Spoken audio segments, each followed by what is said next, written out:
So hey y'all, I'm back with another video. So tonight's video is yet again another Chioma Chats video podcast edition. Y'all already know what we about to do. Let's go ahead and cue that theme song.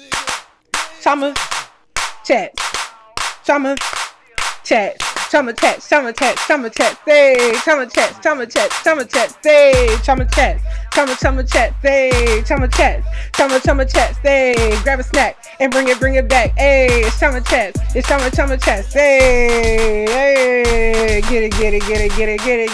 I know y'all shaking y'all booties in the bed right now. Hey y'all, I'm back. I hope y'all are glad to see me on your screen today. I hope everyone's doing good. Mental health check-in. I'm doing good. I'm feeling good. So my mental health has been increasing. I just want y'all to also have good mental health. So just wanted to check in with you guys. If you ever are feeling a little bit off, kind of like think about some things. And we're kind of going to get into that in this video a little bit. We're going to actually be talking about something that's kind of a little too real for some people, but that is digital soul ties. So we're talking about like the emotional, the spiritual, and honestly, let's be honest, sometimes the parasocial connections you get from the people who you follow online. I have honestly talked about a variation of this topic in past videos, but I do still see this as a constant. The way how people really get connected to people they follow is kind of crazy. And it's not just celebrities. Some people are stalking a random woman they found on Instagram and know her whole life, her kids' names, why her and her husband got divorced, and more. Or it happens with even small scale celebrities or people with popularity, like the cast members on Baddies or the Real Housewives or whatever show that you watch. Now, I think when it comes to people on shows and in the media, following someone because you like their page or their aesthetic or just their story, I think that's perfectly fine. I mean, social media was meant for us to like connect and talk and find inspiration, make opinions, have fun, gossip, laugh, and be thoroughly entertained, right? That's what we watch me for, correct?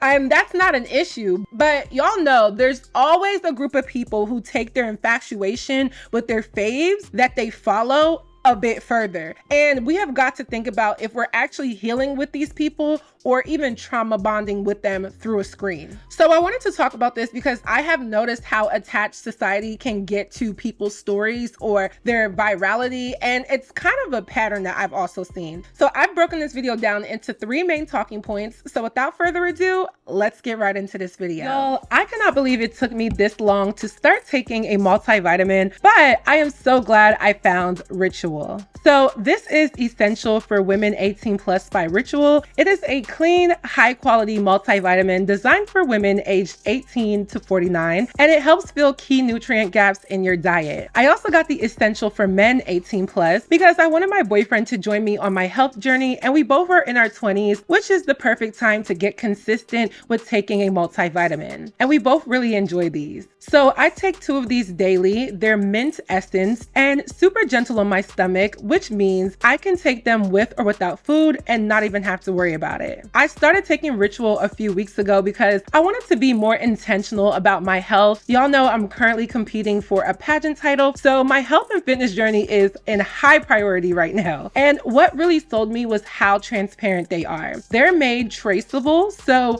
you know exactly where the ingredients come from and why they're in there too. Plus, they are USP verified, which is a big deal. Less than 1% of vitamins have that certification. It shows that they meet one of the highest standards for quality and transparency. The capsule technology is also really cool. It combines dry and oily ingredients into one, so I'm not juggling different pills just to get my nutrients in. And since it's subscription based, I never have to worry about running out either. So if you want to give Ritual a try, you can get 25% off your first order using my link in the description box. It is also pinned. Also, you can scan my QR code that is appearing right here on your screen as well. And of course, thank you to Ritual for sponsoring today's video.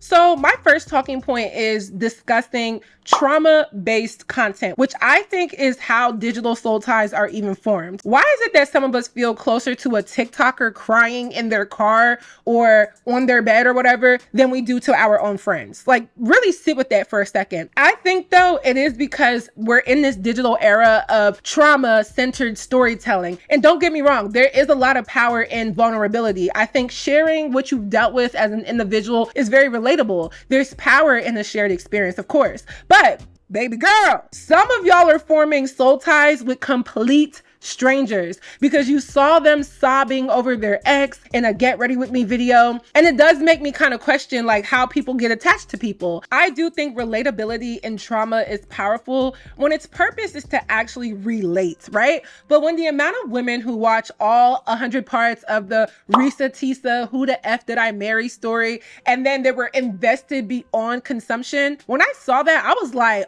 oh, wow. We as humans really do have a tendency to emotionally bask in other people's problems. And it's not a bad thing, like I said, but it also can be bad as well, because now we've kind of normalized broadcasting pain for engagement. And as viewers, we kind of internalize that. Like, look at Krishan Rock and Blueface. That relationship literally became digital trauma porn. Literally. People weren't just watching for entertainment. They were emotionally invested. They defended her. They cried with her. They celebrated her small wins like she just graduated college or something. And that's not actually normal. That is what we call attachment. And it's not even just the toxic couple archetype. I know we see that a lot, but we also have like the sad girl TikTok, soft music, like the moody lighting, text overlays, like he ghosted me and I'm trying to heal, right? I've seen a lot of those. I don't know why my algorithm promotes this to me. And the comments are like a group therapy for real, but it's not really real healing when you think about it. Like, to an extent, yes, it is, but it's more of like co-signing emotional stagnancy. We even see it with the non-colored influencers like Trisha Paytas, right? People like Trisha have built their platforms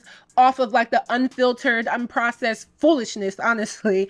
And for a while, people didn't even watch them for content. They watched them to feel like someone else's life was more dysfunctional than theirs, if we're being real. That's still trauma bonding when you think about it. And more recently, I would say public figures like Danielle Bergoli or Bad Baby, the Catch Me Outside girl, she has opened up online, right? And while her content isn't always trauma-based, moments of vulnerability are the ones that go viral. I recently saw a clip of Danielle talking about her baby daddy, and then she also talked with Ari, the Real Kyle's sister, the Instagram influencer, about how she was sexually assaulted as a teen by her bodyguard. And I empathize with her as someone who has been through something like that. But I also see how some people hang on to these clips and statements in trauma-based content. I think we are wired to connect through shared pain, especially when we feel unseen offline, right? Again, this isn't all the way bad. I do like the sense of community and communication. I just have noticed it a lot more. And then you have like the average TikToker, just regular people, everyday people, no celebrities. They're also posting emotional confessionals in their car, in their bed, like I said. And then I look at the comment section and it kind of becomes a trauma echo chamber. You'll see hundreds of people projecting their pain,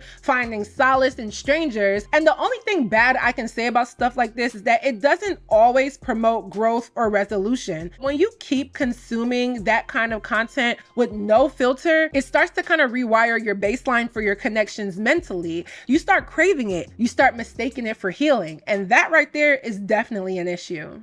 Now, moving on to point number 2, that is why digital soul ties feel real. And they definitely do. So I kind of looked into the science of it because I am a nerd, y'all know that. But I realized this is not just about feelings. Your brain can't always distinguish between real life and digital emotional experiences. So when you see someone's face every day and you hear their stories and their laugh and you cry with them, it's going to feel like a relationship, like you actually know this person. And that's the part of social media that is both good and bad, or a blessing and a curse, right? That's what we call a parasocial relationship. We've talked about this. But when you layer in trauma, validation, or emotional vulnerability, I believe that is a soul tie. You might as well be hunching this person. And I'm being silly, but it does have a deeper precedence over you when you actually sit down and think about it. It can be healthy and also unhealthy depending how you go about it. You're not just watching these people, you're kind of absorbing them, and their pain starts to feel like your own pain because you relate to them. And their voice becomes kind of comforting to you. Their sadness becomes like a mirror of your sadness. And when I was in my deepest depression, that's when I actually noticed this to be true. And to be honest, that's where it kind of gets dangerous.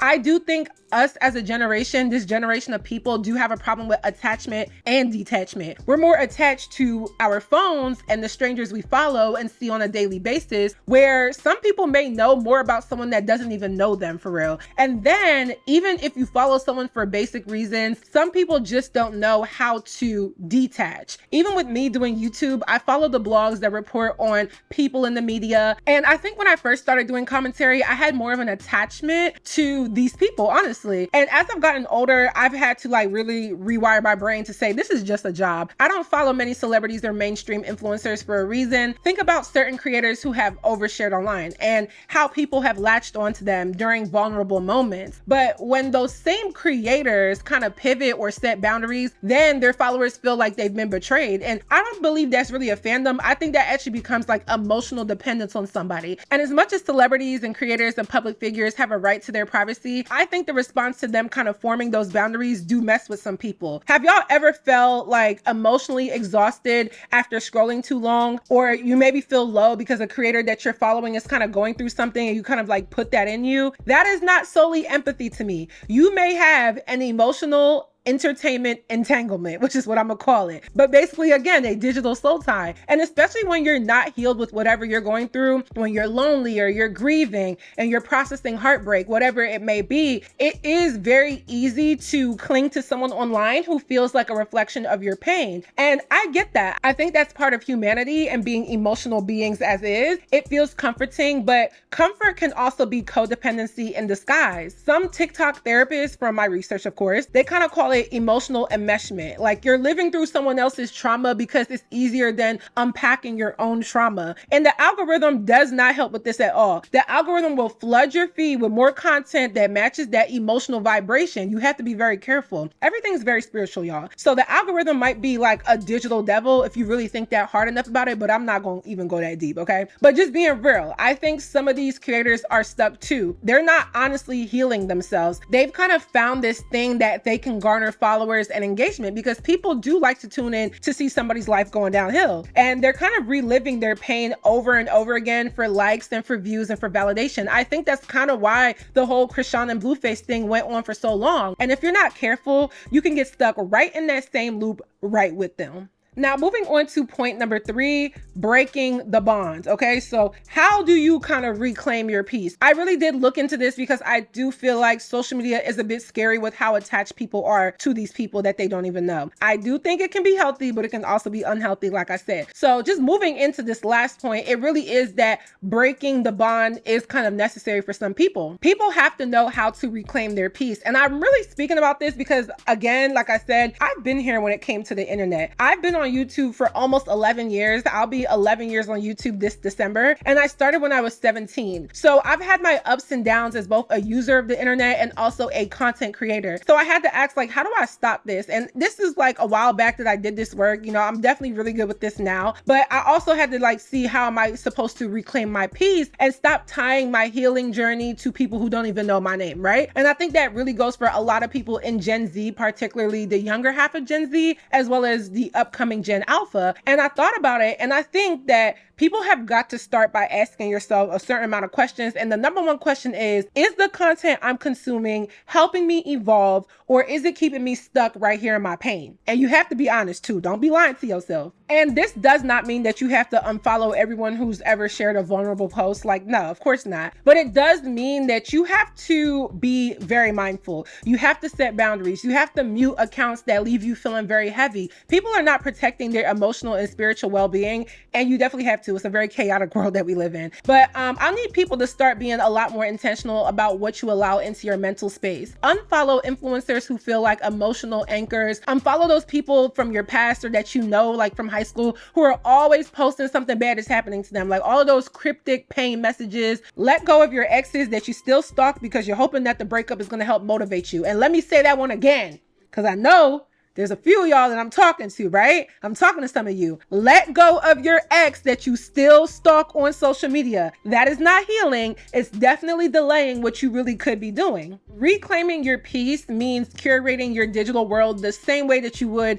in your actual real life friendships, right? You wouldn't be hanging around people who are constantly dumping their trauma onto you. I know I wouldn't. I don't like that. So why are you doing it digitally? Why are you so enamored by somebody that doesn't know you and you don't know them? And it does affect you. I've had to start following creators and brands who literally prioritize growth, like watching things that kind of put a smile on my face. I know a lot of y'all have said that you've muted certain words. A lot of y'all have actually muted Blueface and Krishan. But a lot of y'all have done that because you don't want to hear the name Krishan, or you don't want to see something that can trigger you. And I commend that. People who have been through a lot but come out on the other side now want to help others level up for real. They don't want to just sit there and keep doing the same thing again and again and again. And I do understand, y'all, that it is a process and people are definitely in different spots. So I'm really just talking about this to encourage people. Start practicing active reflection, journal, meditate, I don't know, get into nature, walk outside, call a friend. You know, you got to kind of replace that passive scrolling with an actual purpose. And you have to kind of start becoming aware of how your emotions shift during and after you consume certain types of content. Or you could do like me and just get the hell on. Like, I was living in Ohio for the past 10 years of my life, literally since 2015 when I was a freshman in college. And there was so much trauma tied to the city I went to school in that I had to get up and go, okay? I had to stop basking in the same place or the same people who have hurt me, the same things that have moved me the wrong way, and just basically move on with my life. It makes a world of difference when you change your surroundings and what you consume. And also, I decided to audition to be in a pageant and I got accepted, and I'd never done something like this before. And although it is months away, the process and meeting the ladies and just having that, you know, emotional support group of like-minded women is something I have never ever had. And it does help to have a positive group of friends. And these women I haven't met, they're still kind of strangers, but we all share one common goal along with the same culture. I may have to bring story times back. Let me know if y'all need those. But I did pretty much cut off like all of my friends that I had back in Ohio last year, months before I moved down here. And it's actually been a very mentally improving tactic. Some people both in your real life and also digitally are not helping you, okay? You may need to do like Miss Diana from the Dancing Dolls and bring that clipboard out and start having cuts, like for real. We're getting ready to have cuts. She got that clipboard. I hate getting cut. It's fine. Don't worry about it. You won't dance today. You'll just be cut. How about that? And lastly, make sure y'all just remember that you can take breaks, okay? A digital detox is not just about disappearing for a few weeks or months because you want to be mysterious. Like, nah, it's really about detoxing all of that noise. Even a 3-day cleanse, like a weekend cleanse off of social media, can help reset your nervous system and also restore emotional clarity. Trust me. So that is it for today's video. I hope you all enjoyed. Please let me know your commentary on my commentary down below. What do you think? What do you know? Let me know. I do want to thank our sponsor, Ritual. If y'all want to give Ritual a try, you can get 25% off your first order using my link in the description box. It is also pinned and you can check out the QR code as well. And I do genuinely use their supplements and I highly recommend them. Also, y'all know I am contesting in the Miss Diaspora Nigeria pageant this year. So please vote for me. The link is in my description box. It is all the way down at the bottom. You just gotta keep scrolling, okay? You'll see it. Every vote matters to my journey and the goal of feeding 50,000 households in Nigeria. And as always, don't forget to follow me on all of my social media network accounts, and I will see y'all in my next video. Bye, y'all.